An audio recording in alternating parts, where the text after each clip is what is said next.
Hey guys, what is up? It is the Fast Break Report here, bringing you guys another vlog. So I have some kind of disheartening news. I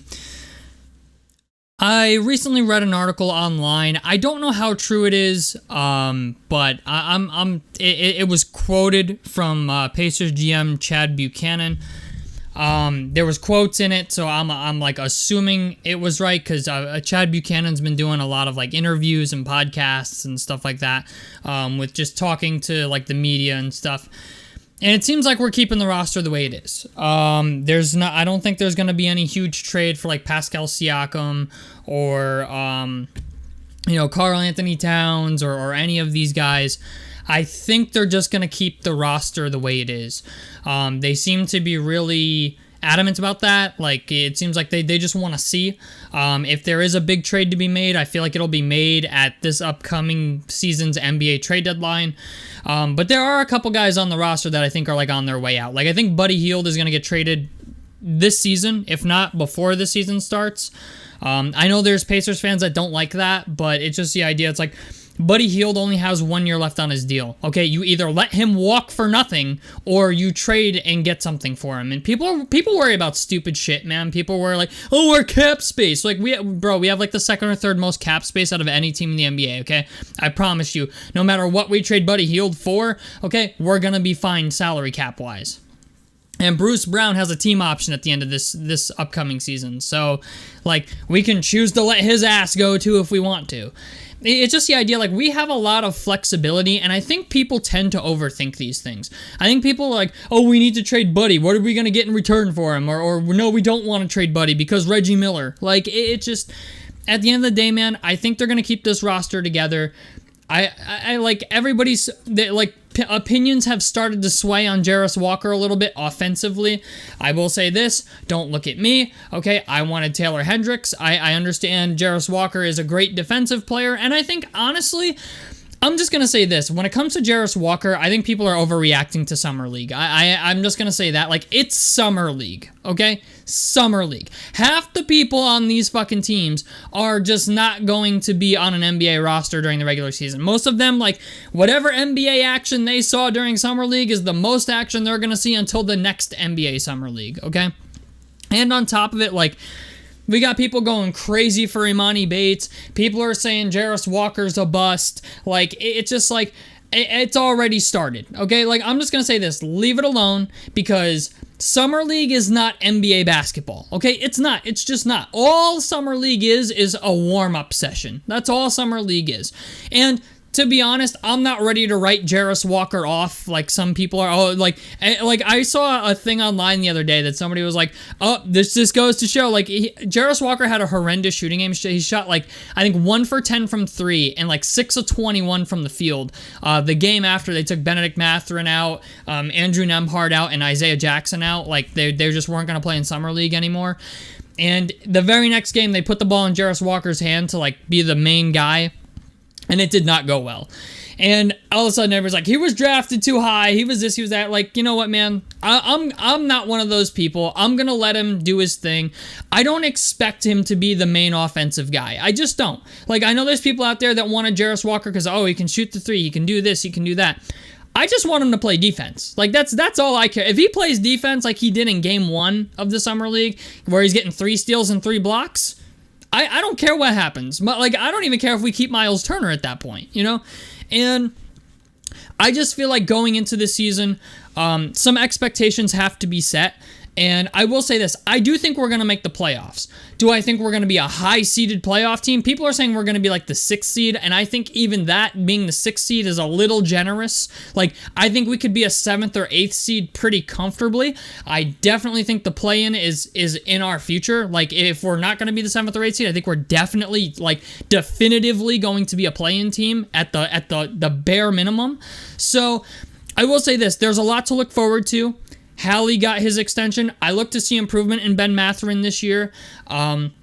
Andrew Nembhard is going to be Andrew Nembhard. I think we can all agree on that. Andrew Nembhard is a guy that like teams are going to be calling us about, and teams are already calling us about him. So like there's room. Like honestly, I think what they're going to do is go into the season. They're going to play the first half of the season. We're going to get to February, like we're around the trade deadline, NBA All-Star break, and we're going to see where we're at. That's what we're going to do. We're going to see where we're at, and if shit is going well, yeah, we'll go out there and probably trade for another star. We're probably going to trade Buddy, Andrew Nembhard, and somebody else. I don't know who that somebody is, Daniel Tice or somebody like that, to get like a third star or a second star to put next to Tyrese Halliburton and really just send this bitch into overdrive. Like that's what I think we're gonna do, and it sounds like that's what we're gonna do because. Like for example, like if we're gonna trade for OG Anunoby at any point, I think it's going to be at the trade deadline this upcoming season because I think Toronto knows OG is walking. I think we know OG is walking. We could maybe even get OG for free in free agency, which I don't know if I would risk that because somebody might offer OG more money than we will. But we do know there are signs that OG Anunoby wants to be here. So like really, it's not the end of the world. Okay, like if we have to give up, I don't know, Andrew Nembhard and Buddy Hield and, I don't know, something else to get OG Anunoby, so be it, okay? I understand people like Andrew Nembhard. I love Andrew Nembhard. I think he's great. But I understand also, like, I feel like at some point we're going to have to part ways with him. Like, he's just that good. Like, he's that good that, like, somebody's going to make us a ludicrous offer for him, and we're going to take it. Like, that's kind of where I'm at on Andrew Nembhard. Because, like, he's been kind of the steal of the draft. Also, Isaiah Wong, in Summer League, been balling out. Isaiah Wong looks really, really good. He's been playing way better than I expected him to. So, really, I don't think it's the end of the world. I just don't. And we'll have to wait and see what happens, but I think Ben Mathurin's going to take a step forward this year. I think Tyrese Halliburton's going to continue to be Tyrese Halliburton. Miles Turner's going to continue to be Miles Turner. As much as I loathe that to an extent, like I understand he did 17-8 last season. That means he's going to do 17-8 again this season because he doesn't ever improve year over year unless some miraculous thing happens where Miles Turner just decides he wants to play basketball like a big boy. That's pretty much where I'm at on Miles. Jairus Walker, I'm not worried about. Jairus Walker's a guy that I think is going to come into his own. As soon as he gets familiar with the NBA game, I think we're going to be fine on Jairus Walker. Hold your horses on him, okay? I understand people are not thrilled with his offense at the moment, but we'll give it time. You know what I'm saying? Be patient. I know we're not a patient fan base, but let's be patient. Actually, I can't say that. We are a patient fan base because we let certain players hang around way longer than they probably should. So let's be patient with Jairus Walker. Obi Toppin, I think Obi Toppin's going to be a fucking game changer for us. I think Obi Toppin's going to be amazing. Like, I think Obi Toppin is going to be the starting power forward, and I am fine with that.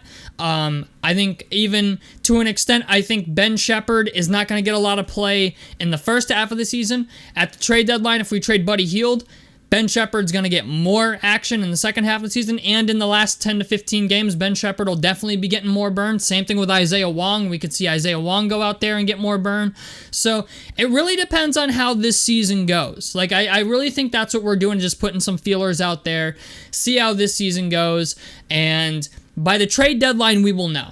Okay? Like, right now, we have no idea. Like, yeah, right now, we could trade Buddy Hield, go all in, maybe even get us a Pascal Siakam or an OG Anunoby before the season starts. That would be cool, but I feel like we're just holding our horses on it. Because I think the front office, there's some stratego to what they're doing, okay? Like, there's some strategy to this. And, I feel like what they're going to do is wait till the trade deadline, and then they're going to make their move. They're going to wait till the NBA trade deadline, and they're going to call up Masai Ujiri of Toronto and say, hey, OG Anunoby, yeah, give. Yeah, like, you're either going to give him to me for what I want, or you're going to let him walk in free agency for fucking nothing. And that's how I think we get OG Anunoby. That's what I think is going to happen. And once we add OG, and like, if we do make that trade and we have him for the second half of the season, we could be pretty dangerous. I think we could be like a solid playoff team, like a hard out at that point.